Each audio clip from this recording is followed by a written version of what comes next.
Name Sridhat Ramphal is synonymous with Caribbean public service. A conversation with one of the most durable Caribbean public servants. Don't go anywhere. Carib Nation is up next.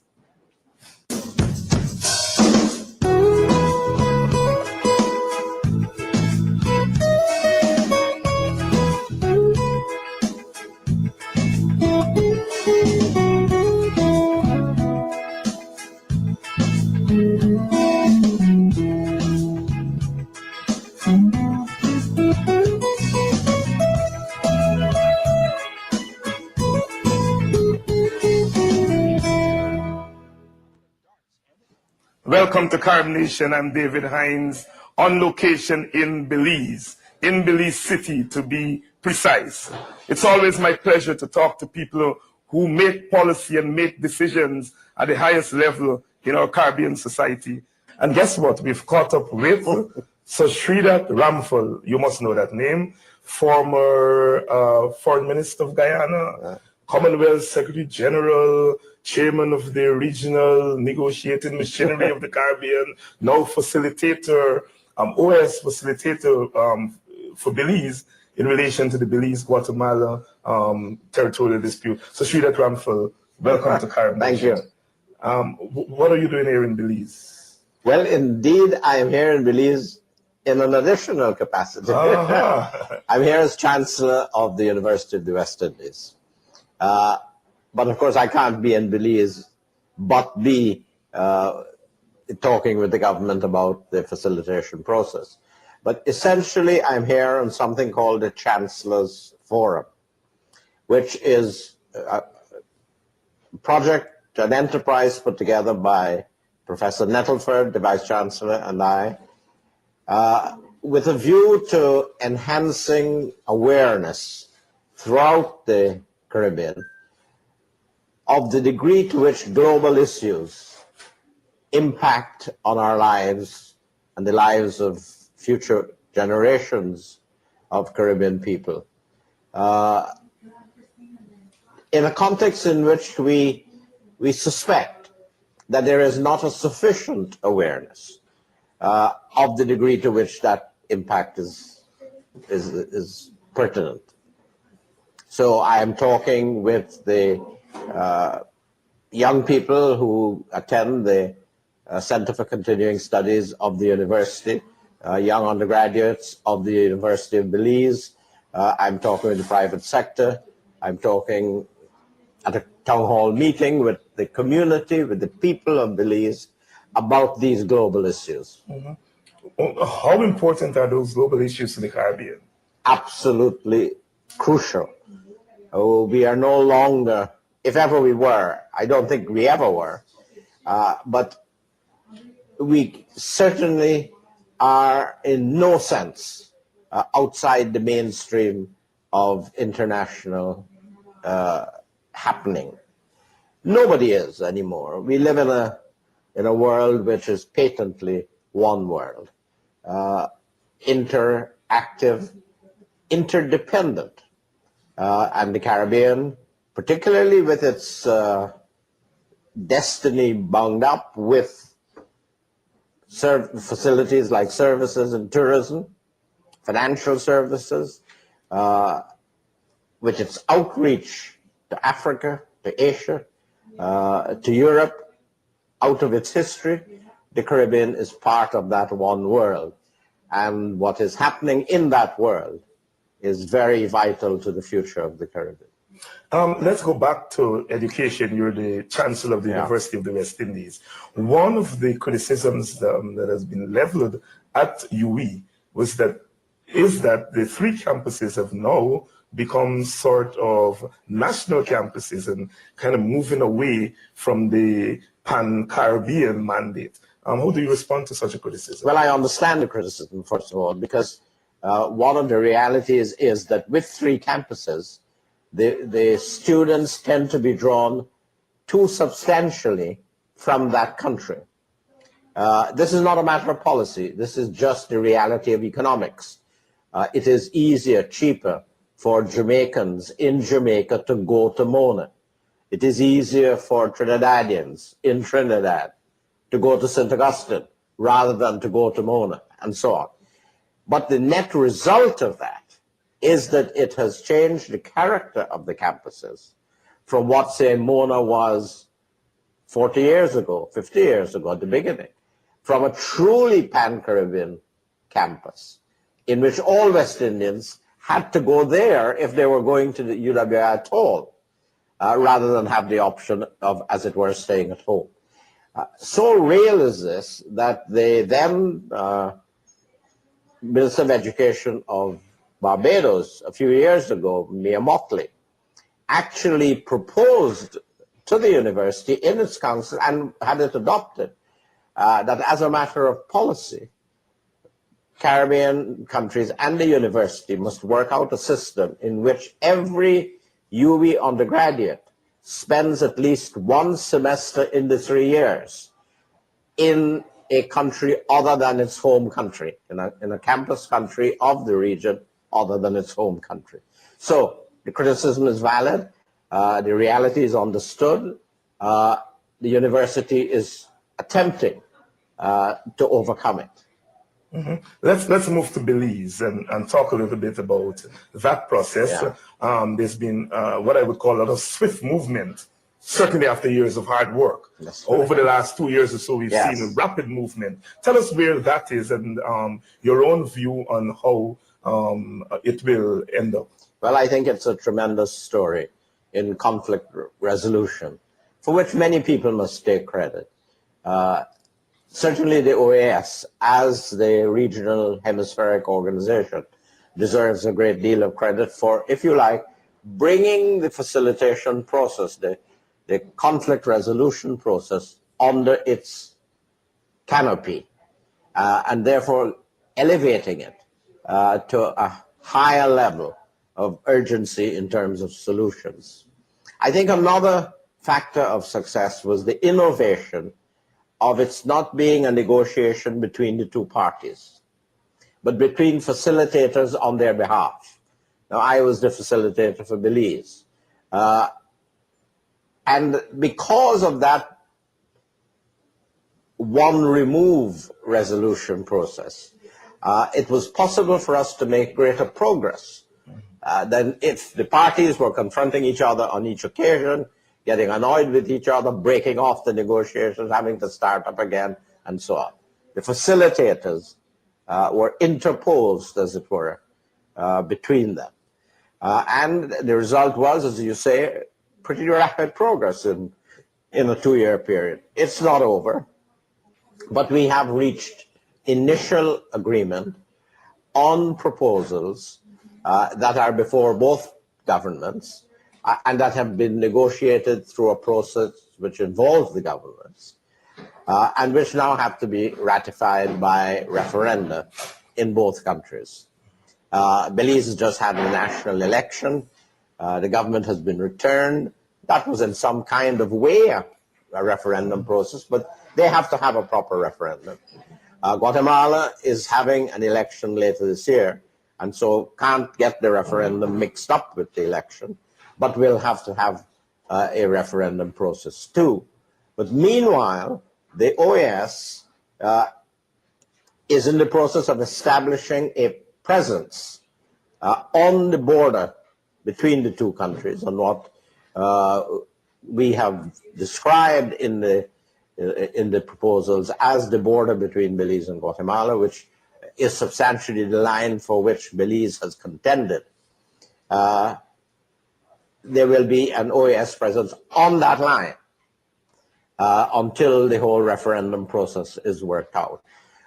So I think for practical purposes, in terms of Belize, but I believe ultimately in terms of both countries, the process has already advanced the resolution of that conflict to a point of determination. Why do you think the settlement of this problem is so important for a country like Belize? Well, it is absolutely vital because an active territorial controversy involving your land is a controversy involving your national integrity. It is not limited to Belize and Guatemala.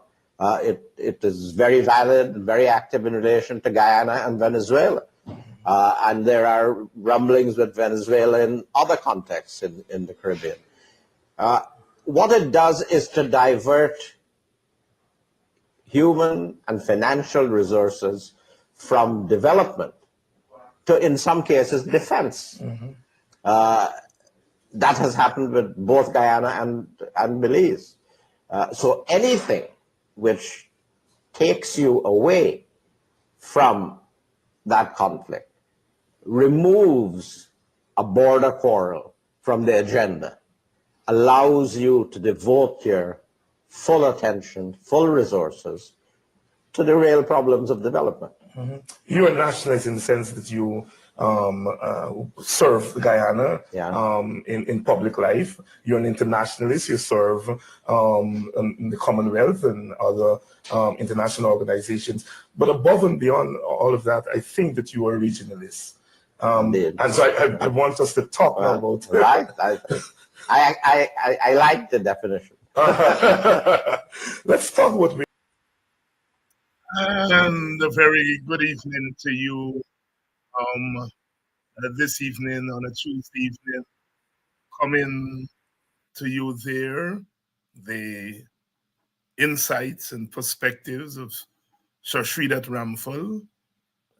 One of the things I always give thanks for is not just, as it were, moving through, as they say, from little boy at boxing line top, get to move around the Caribbean, move around the world, meet people. One of the things I always say I'm blessed with is meeting people who matter.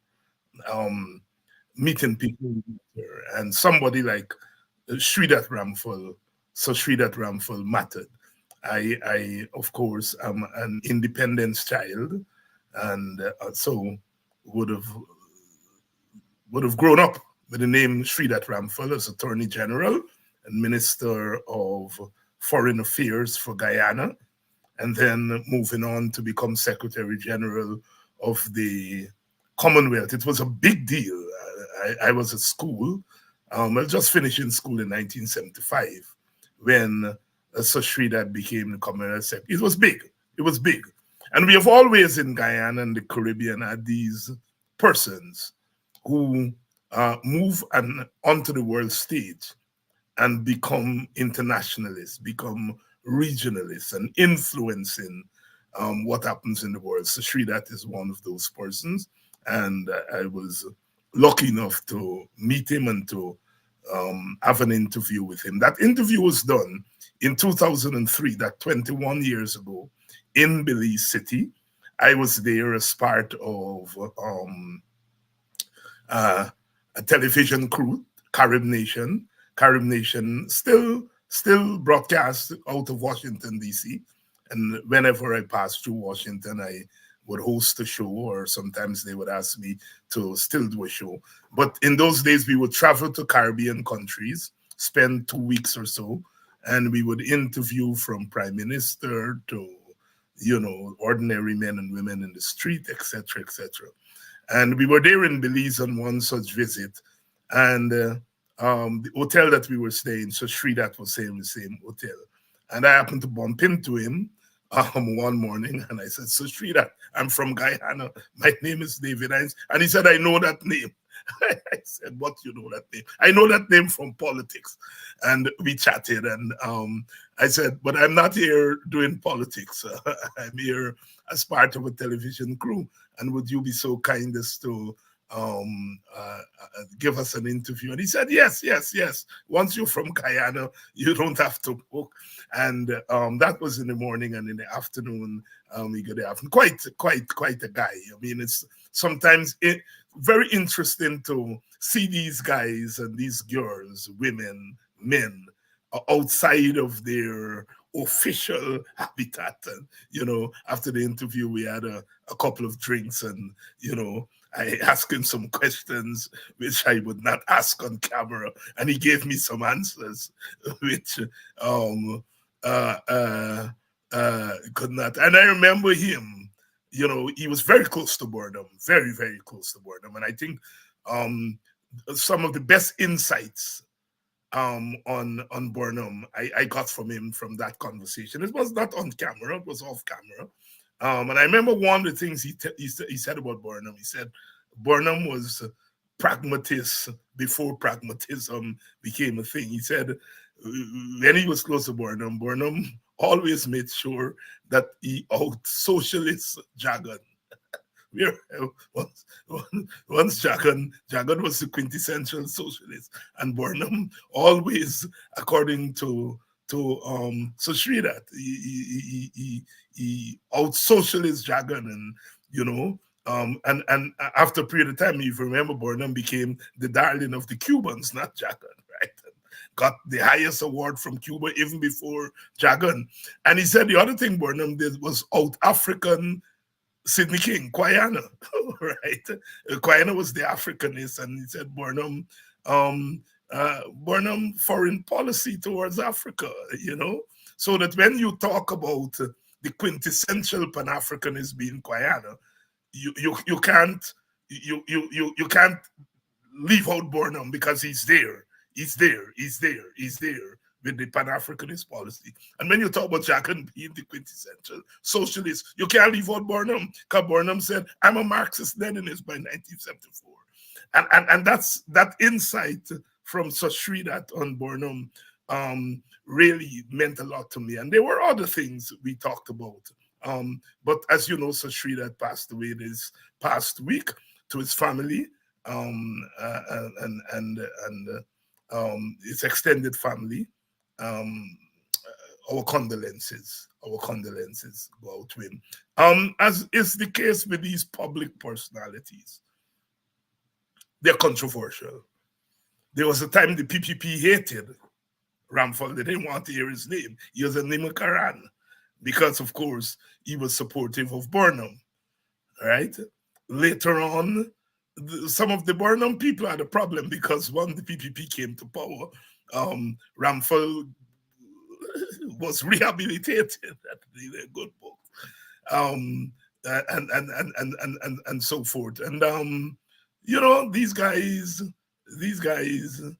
really, in order to get where they got to, it was never a smooth sailing and seamless. There was always controversy. So one may not say that Ramphal was controversial. I think you leave that kind of tack for people like David Hines and so on, right? Ramphal wasn't controversial in that sense, but he was not a straight-laced chap. He was not universal love for him. The early love for him was from one side of the population, and the later love for him was for the other side of the population.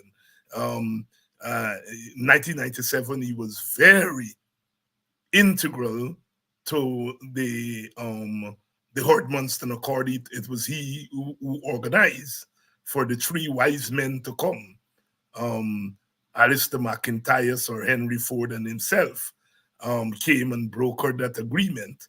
And he was able to do that because he knew both sides. He knew the PNC and he knew the PPP, you see? And by that time, the PPP was claiming him from an ethnic standpoint, not necessarily because he never shared their politics. But so Sridhar Ramphal dead at 95, the passing of, we have to say, the passing of a Guyanese and Caribbean icon. Tonight, we are going to be talking about a number of things. GHK Lall is here, and we are going to be talking about the half-year report, the half-yearly report. Some interesting revelations in that report. We are also going to be talking about something that has the government on its high horse. You know, one of the things about governments, and I think um, I'm talking about Professor Borti Ramcharan, who is no hater of the PPP. He's not. He's not. In fact, if you ask me, I would say he's partial to the PPP. But he made an observation that there are shades of autocracy. He also criticized the PNC, he said they are given to rigging elections. All right, what's new? Um, and he said there's shades of autocracy from the PPP government. And you all would know that term autocracy. It's used a lot by one of our contributors here, Dr. Henry Jeffrey, who said this government is an autocracy. And Dr. Ramcharan, in an article in the Sabrik News, said there are shades of autocracy. Now, this is not coming from me. It's not coming from GHK Lall. It's not coming from the PNC. It's coming from someone who cannot be described as hostile, cannot be described as controversial. He's an international public servant like Sridhar Ramphal. And he made the observation. He made this observation. Oh boy, the PPP has gone after him. You will think that he's an outcast. He's an outcast. But that's when you know a government is sinking to its lowest. And in a letter today, Dr. Ramcharan hinted at that. And so we're going to talk about that a little bit and what that means, because there is something about when people with Ramcharan status say some things. Now, like I said, Henry Jeffrey has been talking about autocracy. Lall has been talking about autocracy. So many of us have been talking about autocracy. But when somebody like Bertrand Ramcharan, an international public servant, says it, it has a different ring to it. We're still, as Lloyd Bess would say, it's the doctor politics. When the doctors speak, meaning when the educated elite speak, it carries a little extra zing to it. Good evening to all of you. Please share the link, please share the live, and let everyone know we are ready tonight with Brother GHK Lall. GHK, my brother, good evening. Good evening to you. Good evening, everyone. Good to be here. I imagine the name Sridhar Ramphal is a household name to you. Certainly, of course, your generation. And as someone who has been paying keen attention to Guyanese and Caribbean politics, you can't miss that name. Sridhar Ramphal, he passed away this past week. Your thoughts on what he represents in the larger scheme of things, Guyanese and Caribbean. Again, good evening, everyone. It's good to be here sharing with you. Thanks for the opportunity and the call, Dr. Hines. So Sridhar Ramphal, Guyanese man, Caribbean icon, son of Guyana, hero of Guyana. It seems that he was always in the right place and among the right people, and that he did the right things that got him into some different spaces. You mentioned the word controversial. He was not controversial. Neither was he, like Dr. Ramcharan, confrontational. These guys are not controversial nor confrontational. He was a contributor, and he was more than that. He was a player. He was a player. There's a certain fluidity about him that took him to the places that he went. The Latins of old had a statement. It rings, it resonates with us. Do mortuis nil nisi bonum. Of the dead speaking only good. And of our dear departed brother, we will speak only good tonight. And sometimes we speak too much good. And we forget that we are all flawed human beings in our different ways. He had his flaws. I prefer to remember him, and I've written something about him that may not go over well, but it's interesting how the PPP has embraced him. I was surprised that His Excellency the President and the Honorable Attorney General came out gushing on the announcement, on the news of his passing. And I reared back and I said, wait, what am I missing? This can't be happening. They're talking about a Borno man. They're talking about an Indian man with a PNC group. But there it was. And it is an indication of Sir Sridat's fluidity, and I use that word again, in our political sphere, that at one time he was there on the he was there recognized by the PNC as one of our own. And now the PPP, who looked upon him as more than an adversary, maybe an Indian traitor, could come around now in 2024 at his passing and say, I thought it was good, maybe a little bit overdone, and say he was a good man. He was a great Guyanese. Personally, I recognize that Sir Sridat knew what it took to get his message across, and at the same time, get himself further up the ladder. He was pretty good at that. Listen, when he became Commonwealth Secretary General, I was a little boy. I was a young man, sorry. And that was groundbreaking. So he paved the way for all of those, in some respects, for all of those West Indian men and women who we hear are part of the British cabinet, and who's a baroness, and who's an MP, and whether opposition or government in the UK. And I'm saying, and other public servants, international public servants, and I'm saying he really did some groundbreaking work.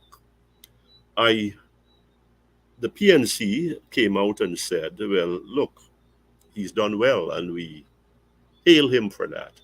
So again, I think he has made his contributions. He's left his imprint on the history of Guyana and the region, and it's a big one. It's a big one. To his people, we share the condolences at this time. It's never easy, no matter 25 or 95. But he had a full life. He had a full life, and I hope that some people will give up the bitterness that we hold on to. I was glad to see, and we will come to this in a minute, I was glad to see the president making the comments that he did on the passing of former foreign minister, former attorney general, former minister of justice, all of Guyana, former Commonwealth Secretary General, and all those other titles, high titles that he held during his career. I was glad to see that. And it's at odds with what we're going to talk about just now. There's that fluidity again, that flexibility that is so lacking in this country. So lacking in this country. And of course, Sridat Ramphal is one of the last of that generation born in the 1920s and before, and who were Guyanese public servants. He is gone at 95.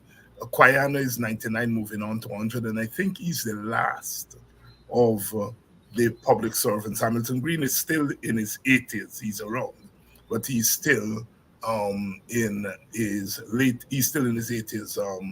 The Ramphals, the Burnhams, the Hoyts, the Quayanas, the Ashton Chase, Martin Carter, they're all born in the 1920s and before. Jagan was born in 1917, 1918. And so in that sense, I mean, he is one of the last of that generation. Quayana is probably still the only one around that is still alive in his 90s. So we're really seeing the last of that, for us, that big generation. The Americans talk about, what they call them, the um, Greatest. yes, the Greatest. greatest generation, the World War II generation and so on. And in many regards, that generation, the Burnham, Jagan, Quayan, Sridat Ramphal generation, are so important to us in Guyana and the Caribbean, largely because they ushered in independence for us, and they still remain that generation. I mean, the amount of beat up a Burnham got, yet you walk around this country and there are people young and old still revere him, right? Despite all the beat up, he was a dictator, he was a this, he was a that, and so on. But people revere him, still hold him as the standard by which you measure. Jagan, in some quarters in the Indian community, didn't like the fact that he was a socialist, he was a communist, and so on and so forth. But you talk to the average Indian person, he's next to God. I've gone into Indian homes on the quarantine. Well, in the days when the WPA organized in those communities, and you would have the Indian deity, the Hindu deity, hanging there, and next to it Jagan. And in some instances they had Gandhi.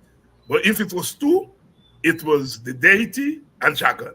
If it's three, the deity, Jagan, Gandhi. Right? For a man who's a communist, for a man who was not a Hindu, who was an atheist, Indian people saw him as God. And I had a chance the other night. I was on a program with Ravi Dev and them, and I had to tell them, don't scandal Jagan, because they give the impression that Jagan wasn't concerned about Indian people. Jagan was concerned about Indian people.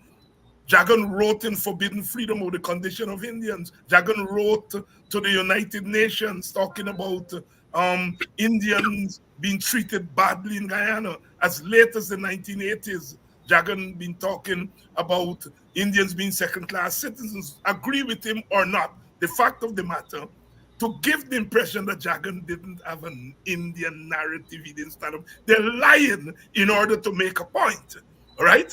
You see? Jagan, for all his atheism, for all his communism, he stood up for Indian people. Maybe not in the way Ravi Dev and them wanted him to talk about Indian supremacy. He didn't talk about that. And perhaps that's what they wanted him to talk about. He didn't talk about Indian supremacy, but he talked about the Indian narrative of suffering. He represented, and then they lie on that man by saying that he didn't have an Indian narrative. Not true.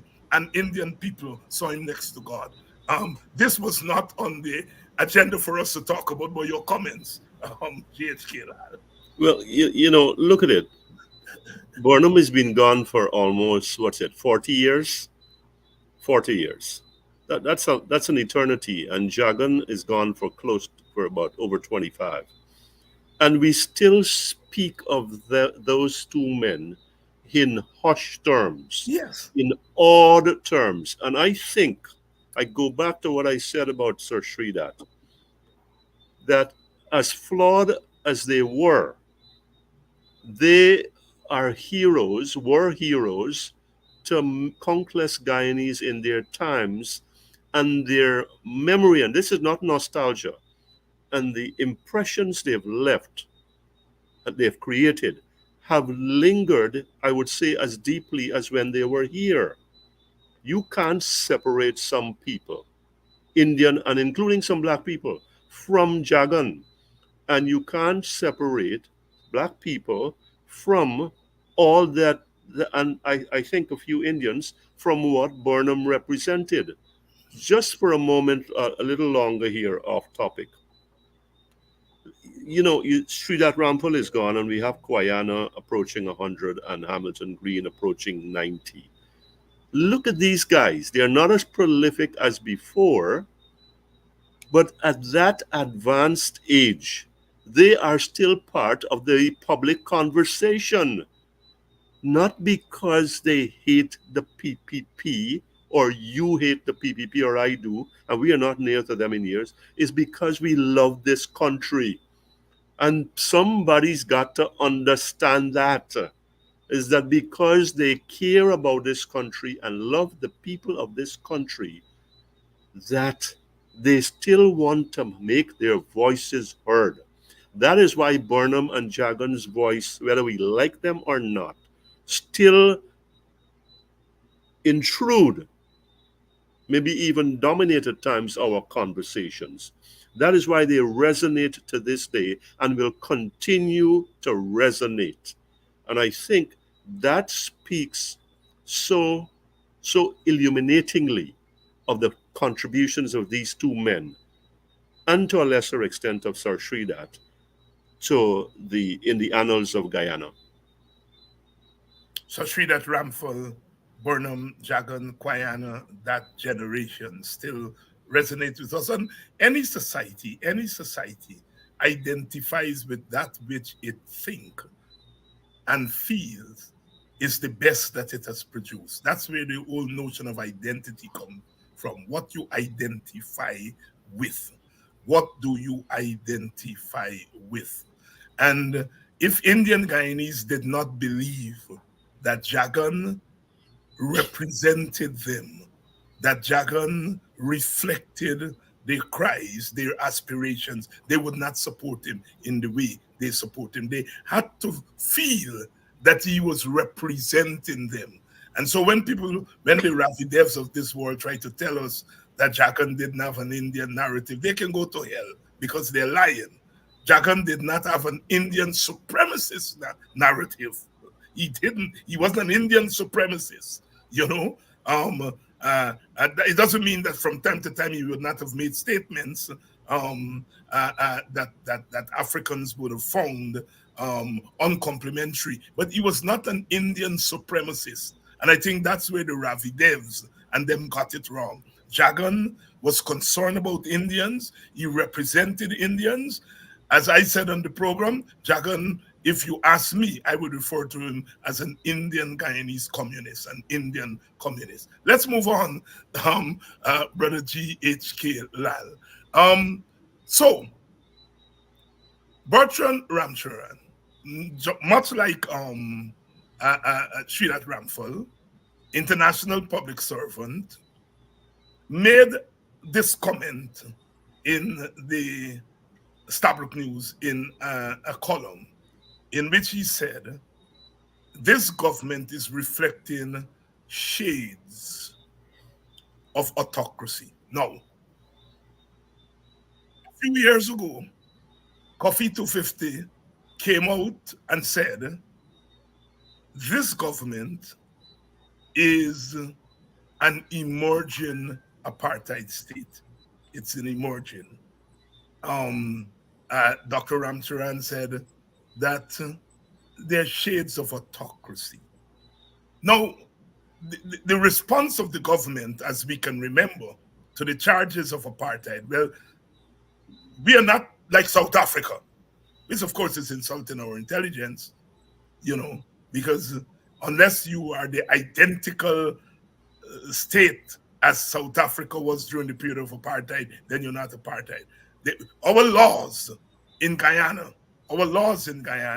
are not apartheid laws, so we cannot be an apartheid state, an emerging apartheid state. And we saw here with Dr. Ramcharan, we heard the PPP making the same point. What is Ramcharan talking about? How can we be an autocracy? We are a democracy. And then we saw somebody like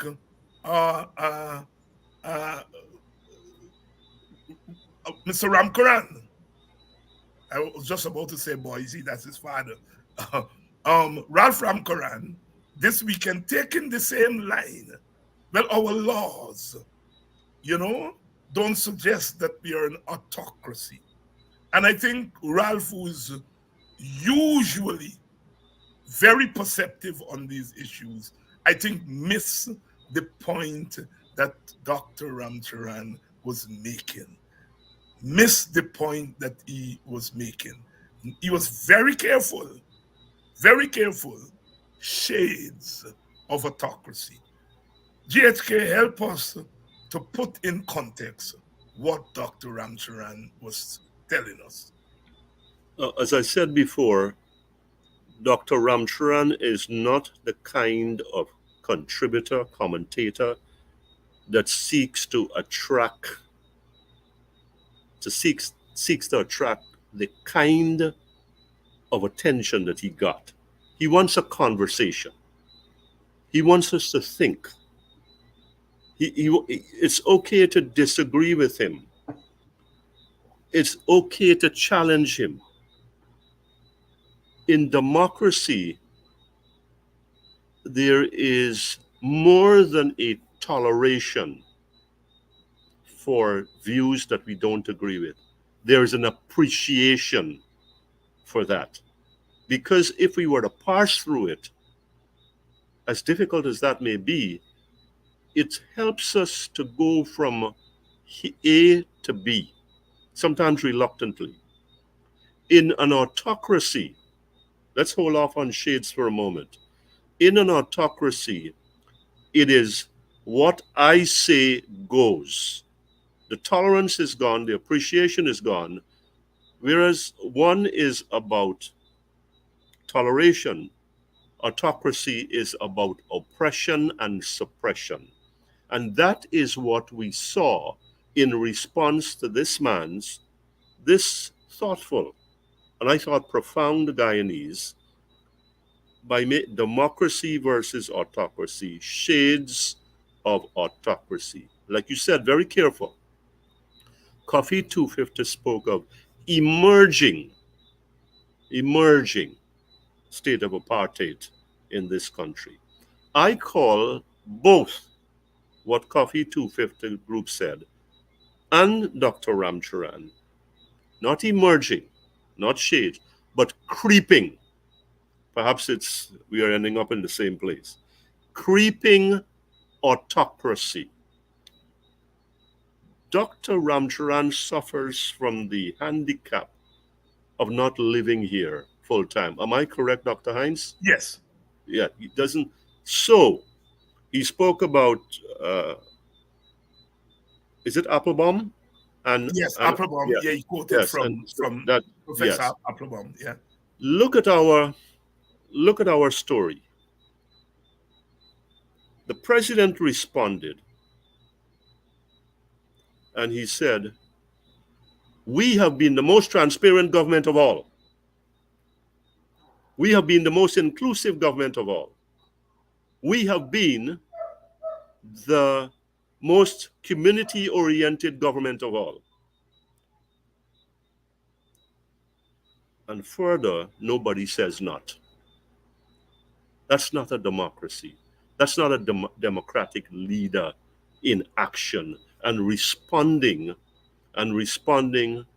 thoughtfully to something that challenges his hegemony on thinking.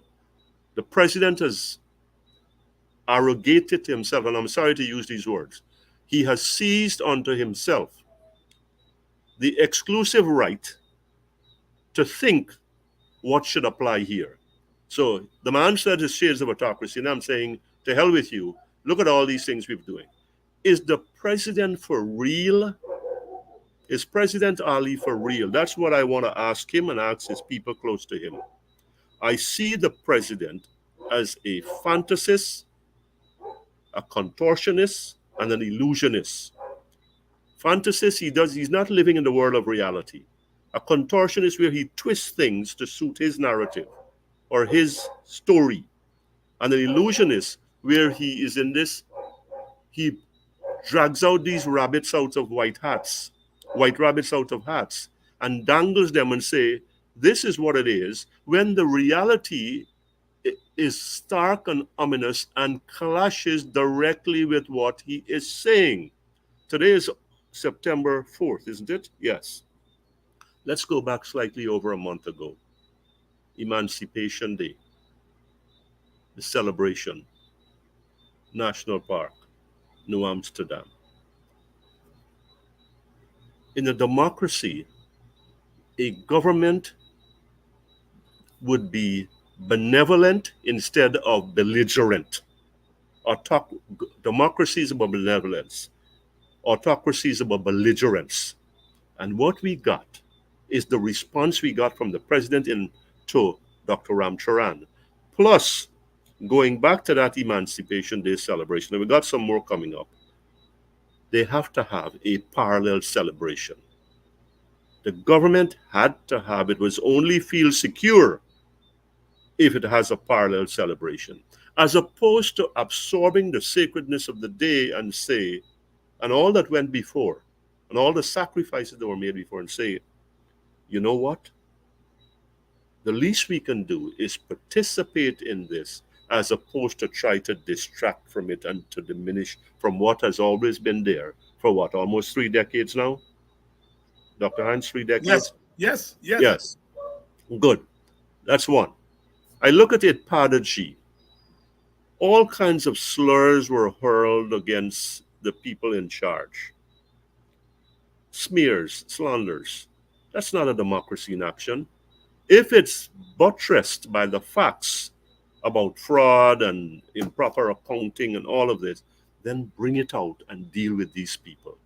But when you try to drive a wedge so that your narrative will prevail, that your objectives will supersede all other objectives, then where is the democracy in that? Where is the willingness? Where is the willingness to be tolerant, to be welcoming to what could make us better, to what has its own role to play in a multifaceted Guyanese community? Interestingly, there's was it Commonwealth Parliamentary Association Conference? Yes. And the president goes and makes a speech. And he's good at making speeches. And as a matter of fact, he likes to make these speeches, not realizing that they are sober-minded people who are listening to him and say, but wait, boss, nothing in matching in reconciling with reality. Dialogue and inclusion. You can't tell me about dialogue and inclusion when we don't have that, the government reaching out to the opposition, when the government reaches out repeatedly to the opposition and say, in this time in the history of Guyana, we need to close ranks. We need to be side by side and shoulder to shoulder. Instead is, no, we are going to squeeze you and we are going to suppress you and we are going to make sure that you are aware of our compulsion and our addiction to domination, total domination. And if that sounds like shades of Dr. Henry Jeffrey, I take a bow to him. Now, if we can't talk to the major opposition representing close to half of the electorate, then where's the democracy there? Why is it that it has to be my way, my highway, and no other way? That's not a democracy, that's autocracy.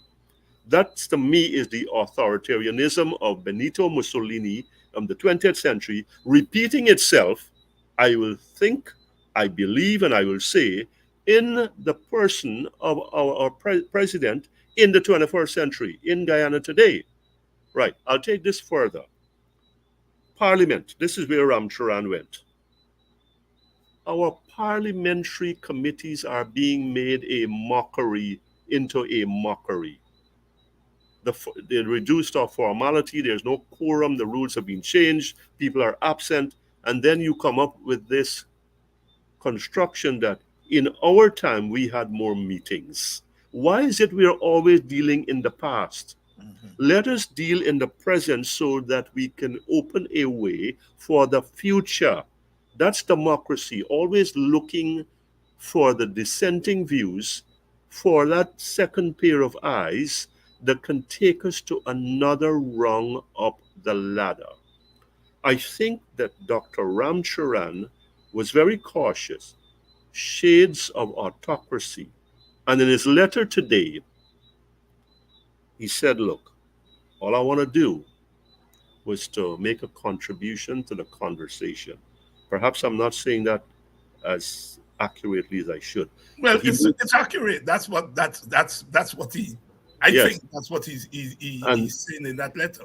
Yeah. and what he said, the one that struck me straight in the jugular, and I didn't expect him to say it.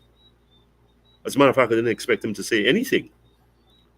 He said, "It is instructive," my words, "it is instructive at the response to what I put out there, democracy versus autocracy, shades of autocracy from government, the government side, government agents. I mean, I can only imagine the vitriol and the vehemence that was hurled at this man for utilizing one of the freedoms of democracy, which was to have the freest expression, the most expansive expression that he's capable of, for what, if listened to, if followed up on, if taken to heart and said, we've been going about this thing wrong, so we should make these little adjustments or these big ones or these continual ones so we can have a better Guyana. I mean, the moment you know that, Dr. Hines, you know that about me, and I know that about me and some others. What we are saying here is looked upon as the work of the devil, as as though you are this sworn enemy of the state.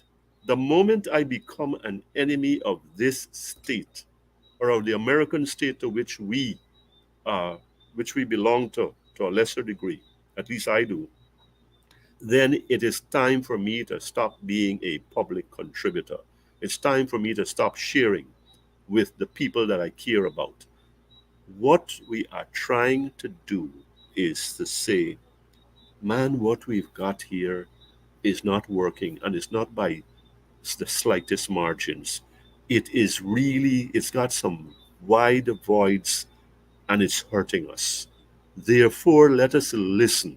Let us not try to shout out the voices. Let us not try to intimidate into silence. Not us just try to have one voice with one thought from one set of people for one objective. That is, we are going to control the thought processes, we are going to control your minds, and we are going to control the environment. That is an autocracy. That's more than shades of autocracy. I think we have gone past shades of autocracy. I think we have gone past emerging autocracy. They will say, "But you can speak." But why do I have to speak? And part of the consequence of that is to be brutalized for it. Why is it when the Honorable Vice President of Guyana, he likes to call himself Dr. Bharat Jagdeo, our brother, why is it that when he is on, he's incited his people to take to social media, he's got a virtual troll farm on social media waiting to take his words and to add combustion to them, to pour flames over to them. In some of the viciousness, I am not on social media, some of the viciousness that has been shared with me about what they do to people that disagree with them. In a democracy, in a healthy democracy, in a vibrant democracy, there is a welcoming to dissenting views. The president says, "Oh, I'm all for constructive criticism." Part of what he refuses to acknowledge, he does not get to define what is constructive and what is criticism. He does not get to define that. With due respect to the office of the presidency, he is subject to that criticism just like anybody else. And I think it behooves the president, as the national leader, to listen, to absorb, and to act upon what he is hearing. Can't act on everything. But this man spoke about shade of autocracy, and it's there. It's there because look at the media. They try to sabotage the media. They try to restrict the PPP government. Works overtime to overwhelm, to intrude and then overwhelm the independent media and the few independent voices, and to snuff it out so that there is this one dominant narrative that is so distant, so far removed from reality. And that's our problem here. So listen, I am not going to quibble. I'm not going to soft pedal this or sugarcoat this. We are past the state of shades of autocracy, and I think that we are living with it. And it just unless the government is willing to listen, unless the government is willing to extend its arms and encircle the people who are saying to it, you're going about this thing wrong. The governance is not clean. The leadership is not transformational. The environment is not united. There's no oneness about it. So let us be sober. Let us be honest with ourselves for once, and let us face up to that reality. And this is the worst thing that can happen to us now in what is supposed to be the best time of our lives. This is where the government could really earn its spurs. This is where the government, the president, the vice president, the entire apparatus of the government could show, look, we are willing to listen. We are willing to make adjustments, but let us meet in the middle and let us go from there. There is no meeting. It's got to be my way, my agenda, my objectives, and my domination of the conversation. That's not democracy. That is autocracy. And we will let Dr. Ramcharan as the last say. He ended his letter today this way. He said, the army of reactions in various parts of the media do a disservice to the government, which should maintain a dignified posture. A classic method of autocracy Yes. is to deploy undignified hitmen to cow people into fear. The government might wish to think about the image these hitmen are giving it. I Dr. think I think that was beautifully said, powerfully said. I couldn't have said it better. It was very low keyed, but I'll tell you, it was fiery. Fiery. It was deep, without raising his voice, without making waves. That thing was profound. What that last part there. In other words, what he's saying to the government, to the leadership, isn't it time that you change direction? Isn't it time that you call off your dogs? Isn't it time that you stop sicking your dogs at Guyanese who only want the best for this country? This is what our objectives are. Let us work together. But we're not hearing this. We are not hearing. From the moment you say something that sounds a little different, looks a little different, is a little different from the dominant narrative, you are the worst thing around. Brother GHK Lall here tonight, and we are, of course, addressing a number of issues. GHK, the annual mid-year report shows that the GDP has grown by 49.7% for the first half of this year. It shows that 113.5 million barrels of oil was produced in the first half of 2024,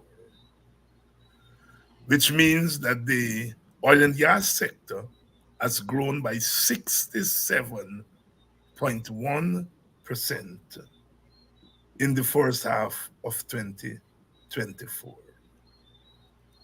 My brother, staggering numbers. You're talking there about a first world economy. Those numbers, America would give anything to get a 49.7% growth. Anything. America and China talking about 5 and 6% growth. We are talking about 49% growth. But we just had CSEC. And we are talking about a drop from 34% to 31% passing math. We are talking about 50% of our population living on $5.50 US, which is 1,100 Guyana dollars. 50% of our people living on 1,100 Guyana dollars per day. We are talking about a dropout rate of close to 50% from our schools. Our economy, our GDP has grown 49.7%, almost 50%.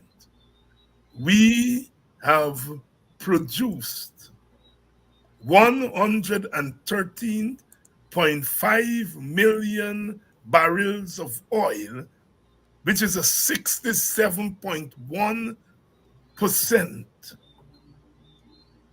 growth in the first half of this year.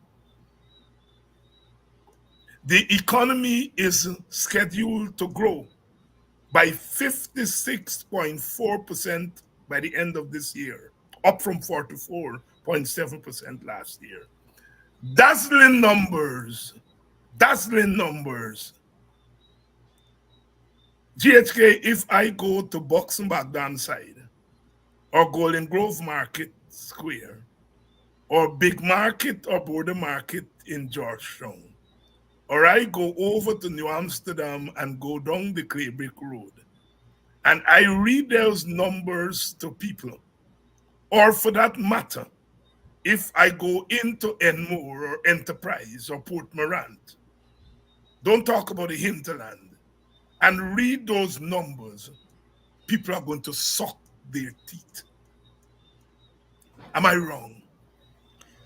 I think you're lucky they don't run you out of tongue. I mean, I would say, is where you come from, man. Which planet you come from with them thing where you think in here. But the fact is, those numbers are real.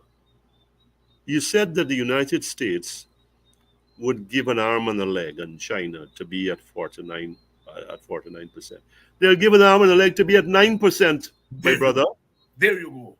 At 9, we are talking about tepid and lukewarm growth of about 3 and 4 and 5%. China, look, if I go back in memory, the Asian tigers in their best days, we're not talking about 49%. Singapore and South Korea, they weren't talking about those numbers. These numbers are in the stratosphere. 39%, 49, make it 29%. Take out 20, make it 29%. And we still, Guyana still is a world beater with its half-year GDP. But we're not talking about 29, we're talking about 49.7%. Oh God, I'm sorry folks. Sometimes I get a little carried away. That number, half of that number, should mean something to the people in all those villages that you talked about, meaning that it carries them. Meaning that it carries them. Meaning, there's a saying that we have in America, and I think you're pretty familiar with it, Dr. Hines. A rising tide lifts all boats. It will live in one boat and two boats, and a part of the fleet along they tie up. It lifting all the boats. Therefore, what I'm saying by process of extrapolation is 29, 39, 49%. 49 is where we there. 49.7. Oh man, that ain't got to mean. Let me go down and talk about this in raw rank terms, Creole Guyanese terms. 49%. That ain't got to mean something to a pensioner, a minimum wage worker, a teacher, a nurse, a public servant, a police officer, police rank. Why are these numbers not translating to what Melinda Janke said, some prosperity for Guyana, for Guyanese? Why are they just numbers? as though they are concepts, as though they are textbook calculations. These are real numbers. 113 million barrels of oil in 6 months. And we still talking about cost of living every week in Stabrook News on Monday, part 8 and 9 or 90 or whatever it is now. You go to every one of those villages, and at no time, if I recall accurately, Dr. Hines and listeners, viewers, has there been one village, one visit, where, and I could be corrected here, where most of the people out of the 10 that are interviewed say, well, you know, I'm doing pretty good, you know. I'm managing, I could cope with prices, and we are able to pull our own weight and walk on our own feet, etc. No. The most of the people, and these are not partisan people, this is not a political campaign. This is, where are you in a rich oil producing country that the world is talking about in these glowing terms? The richest people in the world, the richest per capita, the richest per GDP, the richest blah, blah, blah. All these, you twist it, turn it this way, 6 ways to Sunday, you're coming back to the same thing. We are on top of the world statistically. Then why am I hungry? Why, Dr. Hines? After 49% GDP got to carry somewhere. When the economies of China and India were in high single digits, you know what was the fear of? Overheating, an overheating economy. We are not talking about, we're talking we are going to 56%. We're talking we're going to go to 56%. And don't be surprised if there's some calculation towards October, late October, that says, well, you know what? We're going to go closer to 60% because all the stars are lined up. What is this doing for people who can't buy food? What does this mean for people who can't buy medicine? All the infrastructure money. How is it, as a Guyanese, that I am still waiting for the $36,000 come the first week in the month, because I done short after collecting that money 1-2 weeks after? No matter how a pinch, how a scrimp, how a skimp, all them kind of things. No. I would think if you go back to Enmore and Buxton and New Amsterdam and Enmore and wherever, and you talk to the people in the poor sections, they will say to you, well, them number there, you must imagine them. You imagine them and you making fool out of it, right? I don't think they understand. They may not understand about GDP, etc. But the bottom line here, Dr. Hines and our listeners, is that I am saying half of that GDP has got to mean something material for the regular Guyanese man, woman, and family. And it is not. The government likes to jump on its bandwagon and holler, but it's not like we ain't do nothing. Look at how much we do. Subsidy and handout and this sector. But then you mention education. Look, 10%. 10%. 10%. And then almost 50% growth. And yes, you give teachers 10%. 10%. Then 8 and then 9. And feel that you are the epitome of generosity. Right? That I am heroic in what I've extended to you. After I give up, was it 2-3 years without getting anything? 5 years. 5 years without getting 19, anything. 20, 21, 22, and 23. 5 years. 5 years. Right. So if you do that 5 years and you average it over 10%, I get 2% a year. 2%, it's 2% a year. Yeah. It's 2% a year. Right? And if you add in this 2024, it's 6 years, 10%. It's less than 2%. It's less than 2%. So, I mean, look, we got to stay calm here and speak in controlled tones. It's a public, but these are the kind of things that make you want to shed all the civility in you and to lego some cuss word. Yes. Right? Because look, people make out of plastic, right? This is flesh and blood people, and Guyanese are hurting. So you got a 50% GDP. You got the prospects of even more in the next several months. And we are talking, and even into the other years coming up, because the the production is going to go up. And you're saying, well, look, we are concerned, we are managing the economy and we are concerned about inflation and so on and so forth. And so this is what we could afford. But you can afford all these other things, all those monies that are spent on infrastructure. As it is said, if you don't spend, you can't thief. Right? So it comes back to that. So we could game the system that we can utilize the power that is vested in us in a democracy to behave in a manner that is more reminiscent of autocracy. 10% is not shade of autocracy.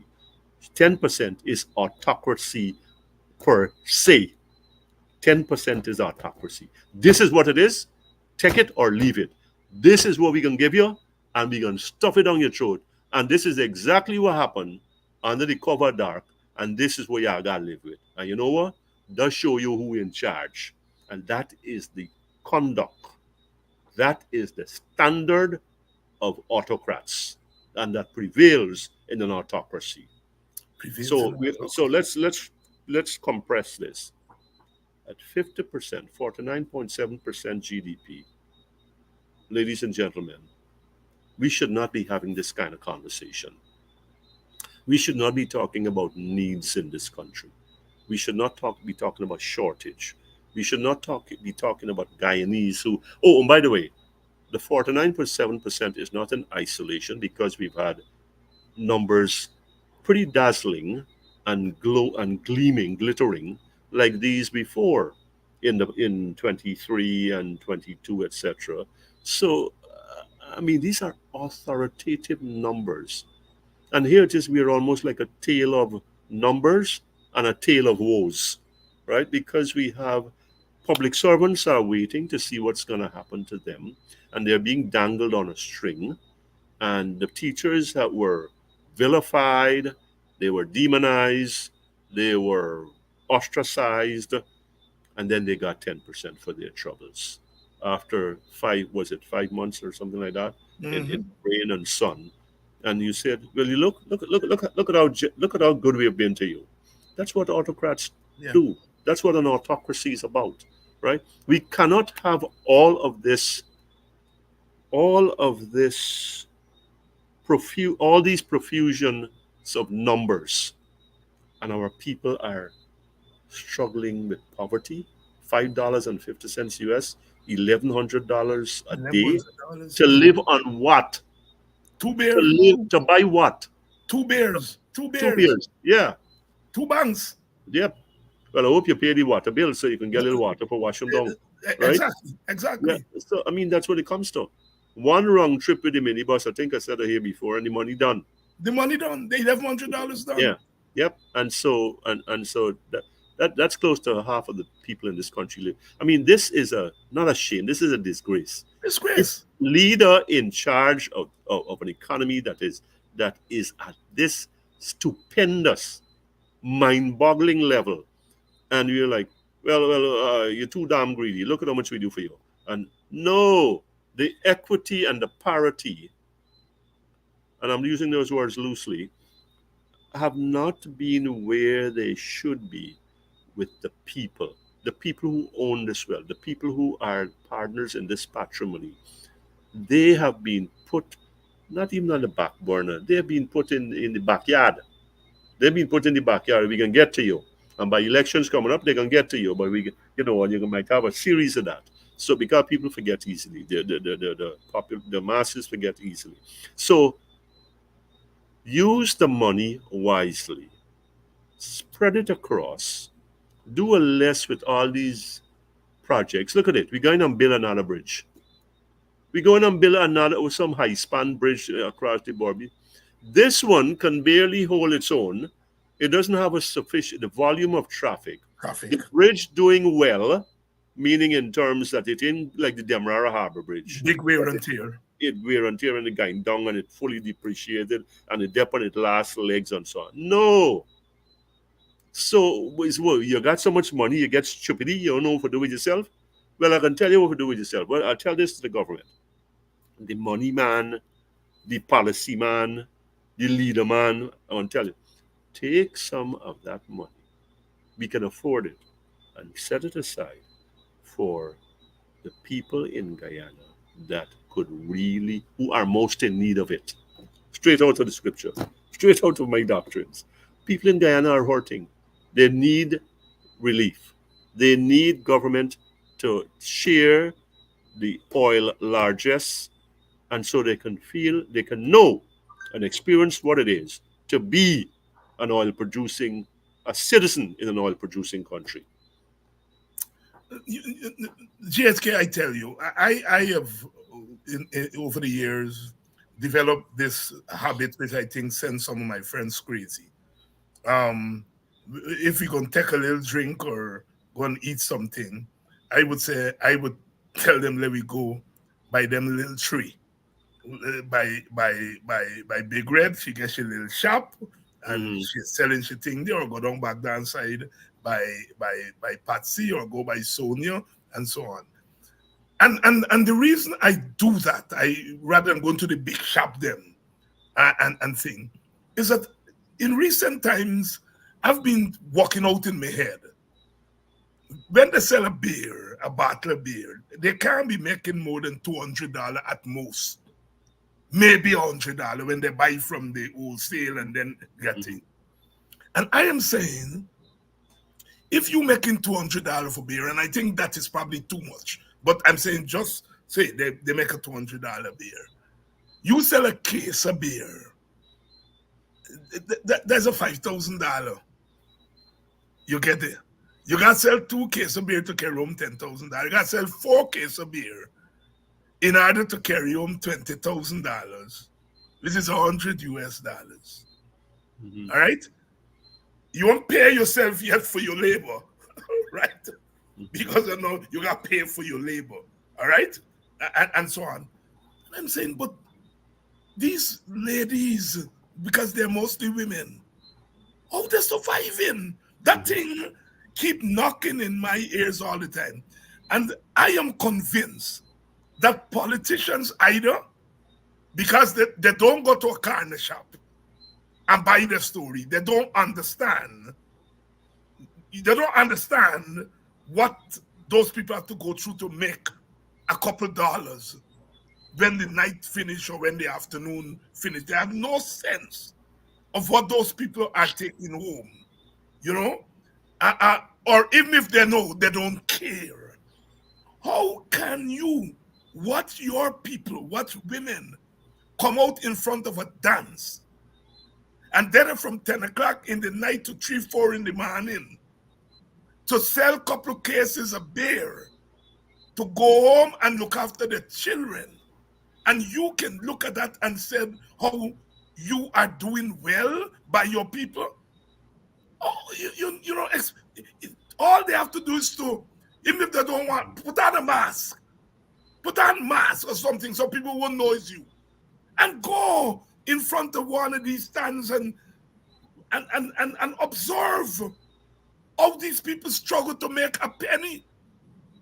To make a penny. You know? And I am so, as you say, my mouth big more than you own. So I am given to going off. And so on. But I get so angry.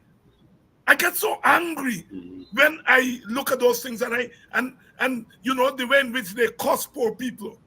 And I give I tell the story here so many times that half of the people I say, man, come, you want to bear? Would pull me one side, GHK, and said, David, me I want beer. I said, you don't drink beer? Yes, I just drink beer, but I don't want beer. Give me the money. They're going to buy something for going to cook tomorrow. And the pride comes in. They say, David, don't give me easy, don't let us see. What you are seeing there is our poor people are not irresponsible as we think they are. They make choices. They just drink beer. But tell me, David, me I want beer. Give me the money for go home and cook. Give me that money to go home and cook. And I am saying our people are suffering. And not that they're suffering in silence. All you have to do is to go through any village. Those of us who come from America, come out of the bush, we can splurge and so on. But people who have to, and they're mostly women, who have to deal with that day-to-day thing, they are feeling the squeeze. I'm telling you, I have cried so many tears, so much tears, so many tears, my brother, over these last couple of years, because these are people that I know. Some of them I grew up with, I got to school with, you know. That's some of them that their children, you know. And when you see poor people going through that kind of thing in a country that we are licking down money like it's going out a style. We're building all kind of roads which broke up after 2 months, 3 months.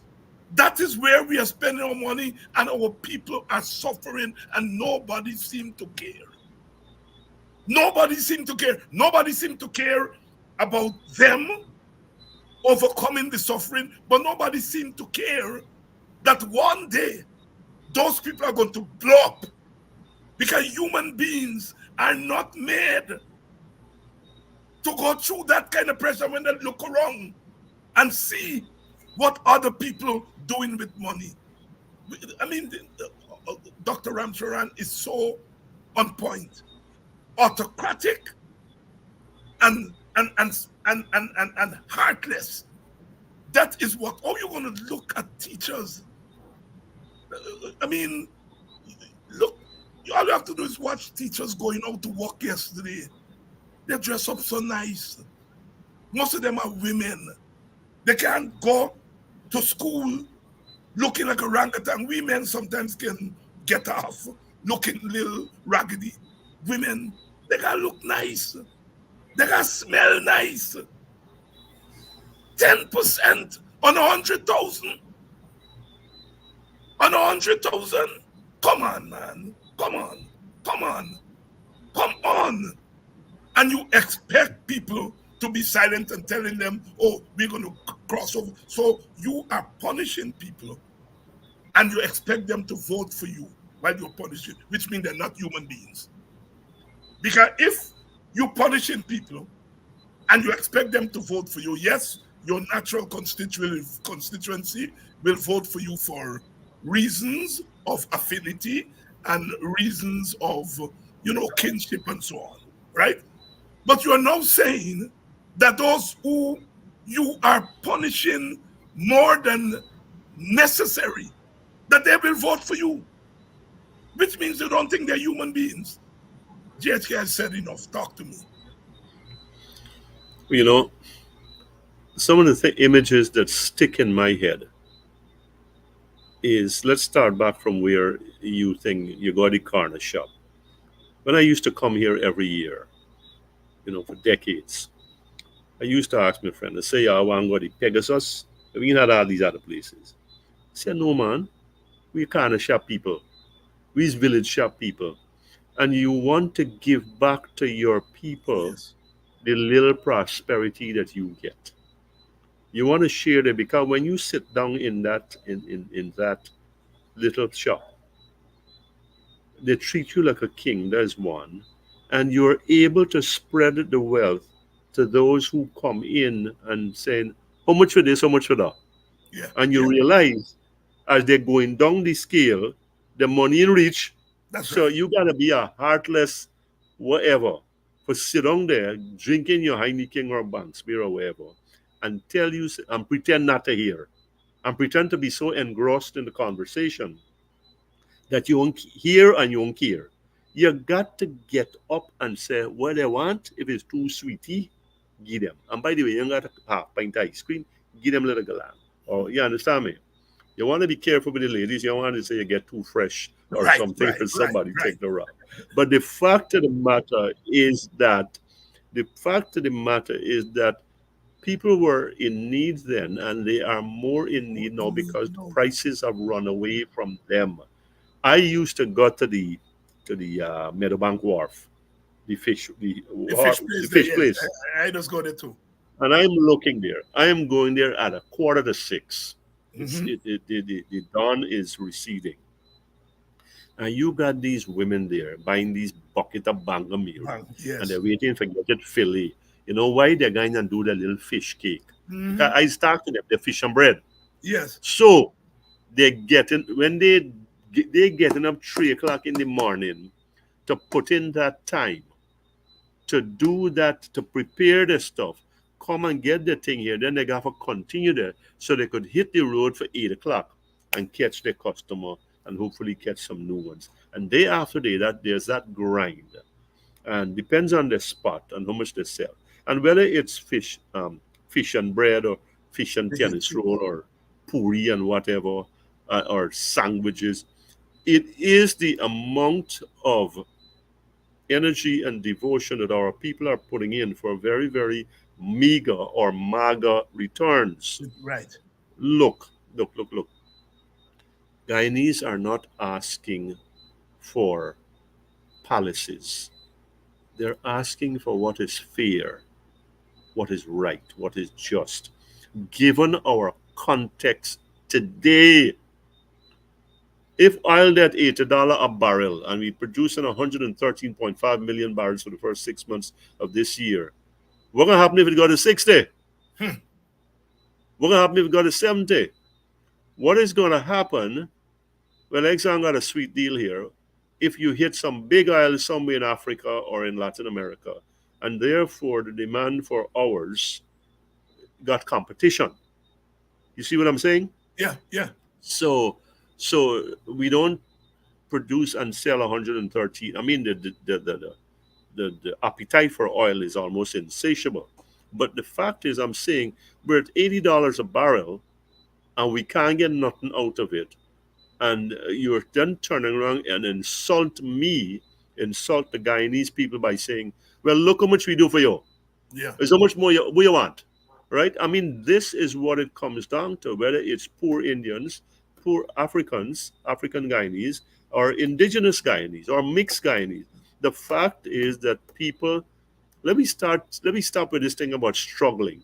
People are suffering in this Yeah. country. Yeah. They are agonizing. They are living in anguish because they're frightened for face the man across the counter. They shame Yeah. because they know their hand short. They know they don't have what it takes. And when they go today, they're gonna buy less, and they go tomorrow is less they can buy with the same money. Yeah. Yeah. Yeah. I Yeah. mean, Yeah. this is the reality of Guyanese, and I think the president and the vice president and the minister responsible for something got to do with money. These are not stupid people. They are not stupid people. They have to have more than a fair idea. They have to have a very good idea of what they are doing and how it impacts the ordinary, the run of the mill citizen, the man in the street, the woman in the street in Guyana. And yes, we have the few, which I call the less than 1% in this society, that are living like emperors and mandarins. And we have the rest of people living in the grass. We live, we are struggling to make ends meet. In the irony, in the injury of a country that is deemed quite rightly the richest per person in the world. Well, I mean, we don't want to live. I don't think there's any Guyanese that wants to live like Kuwaitis or like people in the Gulf. They're throwback, and we get people from the region for come and shine with shoe and wash with car and all them kind of thing. We want to have what is fair and what gives us a sense of belonging, a sense of participating, a sense of being involved in our wealth, in our God-given endowment, and that is not happening. It's not $25,000. It's not $45,000 for because we care. It's not $3,000 more for pensioners per month, and telling you, well, we've done all these 50 so much percentage in the past 3 4 years since we've been here. No, that the numbers pale when compared to where you're spending on brick and mortar, where you could thief money and buy and shaft me again, borrow more money, $5 billion US billion now, which is a trillion Guyana dollars, right? Which is 1 trillion Guyana dollars we got in debt. And who got to pay the back? Not the next this generation and the next one. And so we are getting hit more than once. And our leaders are just I think there's this depraved indifference to where Guyanese are. Guyanese are crying. Yes. Guyanese are screaming. Yeah. We need some justice. We need some help. And to your point, people don't like to talk about this. They don't want to hear about this because it brings shivers up their spine. But it is also reality. Where is this disparity? Where there's inequity in the sharing of the national patrimony, whatever form that takes, copper, bauxite, whatever, and especially oil. It is just those are among the contributors that leads to ruptures in society that are usually not reparable. GHK Lall here this evening, and my brother, thank you very much for coming through again and sharing your perspectives with us. It's been quite a show that we've been able to tease out a number of issues here today, especially this issue of this enormous growth in the first half of this year, and our people, the majority of them, are not seeing not even a percentage of that growth in their life. Thank you so much. Your closing thoughts as we go out. Well, I think we need to thank Dr. Ramcharan for putting that conversation in the center of the table and dragging our attention to it so we can address it. Democracy versus shades of autocracy. I think that there's something to sum up GDP. 49%, 113 million barrels of oil, only half here. Why has it not meant something for me? Why has it not done something for me? Why has all of those fabulous numbers not made a difference in my life? Hundreds of thousands of Guyanese, that's their grief, that songs on the wind and nobody in charge is listening. That's my closing comment. Good night. Thank you for having me. Stay well. Thank you very much, my brother. And to your audience, as usual, thank you all so much. We've got to become smart. We've got to put people in government who understand the plight of the people and who are committed to doing something. This can't be politics as usual. It can't be. It can't be politics as usual. And generally we vote politics as usual, you know? We vote for the party that we grandmother vote for, we grandfather vote for, etc., etc., etc. And I am not opposed to people voting for parties of their choice. But it can be voting just for the sake of voting. We've got to be clinical. There are some people, some leaders who care about what is happening to ordinary people and want to use government to do something about that. To do something about it. Every cow cry for your own calf. And generally, our politicians don't cry for the calf. I think that's part of the problem. That what's happening with our people is a statistical thing. You know, 10% for the teachers. What the hell does that mean for the teacher? Go and check out the life of an ordinary teacher.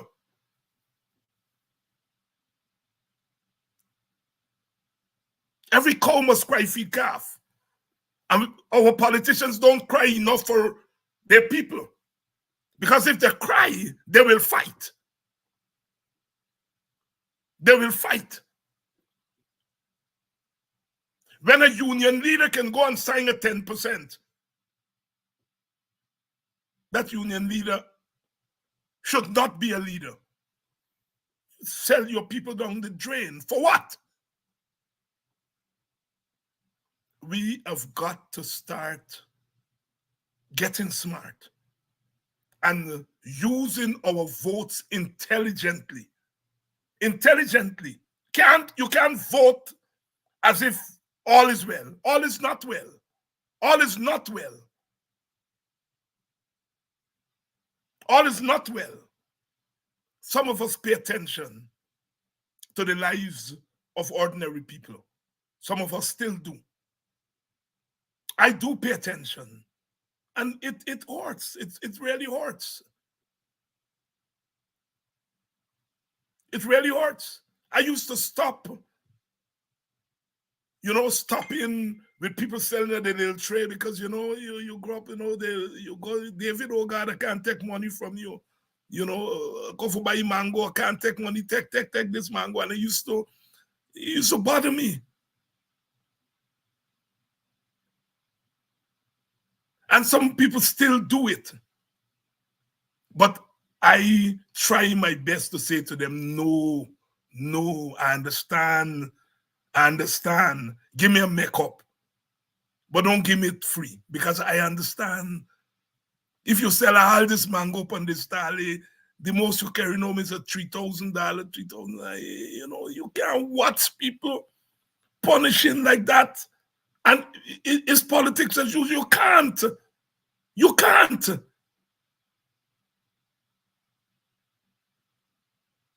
Those of us who know better must do better. Those of us who know better must do better. And this thing has to stop. And if we, the political people, can find a way to stop it, the people going to find a way to stop it. The people going to find a way to stop it. And when they find a way to stop it, they're all going to call them all kinds of names. But the punishment that people are going through now is too much. It's too much. It's too much. And this government has gotten too big for the boots, the shoe, the buckler, and everything. And this country, Guyana, has to make up its mind. Are we going to carry that shitty burden on our shoulders for much longer? It's too much. We can't. And we shouldn't. I'll see you all tomorrow. Tomorrow is Wednesday. Yes, tomorrow. I'll see you all tomorrow, where we continue to organize and mobilize and get ourselves ready to do something about this nonsense that is going on in our country.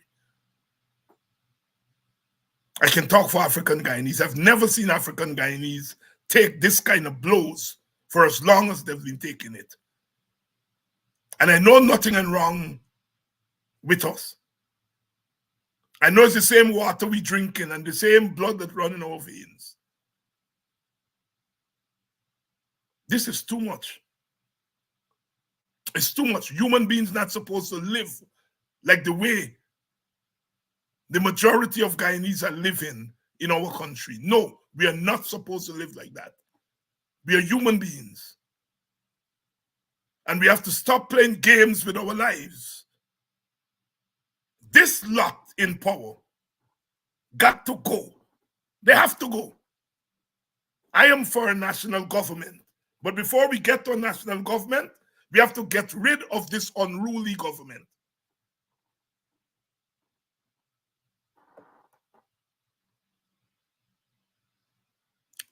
I'll see you all tomorrow night.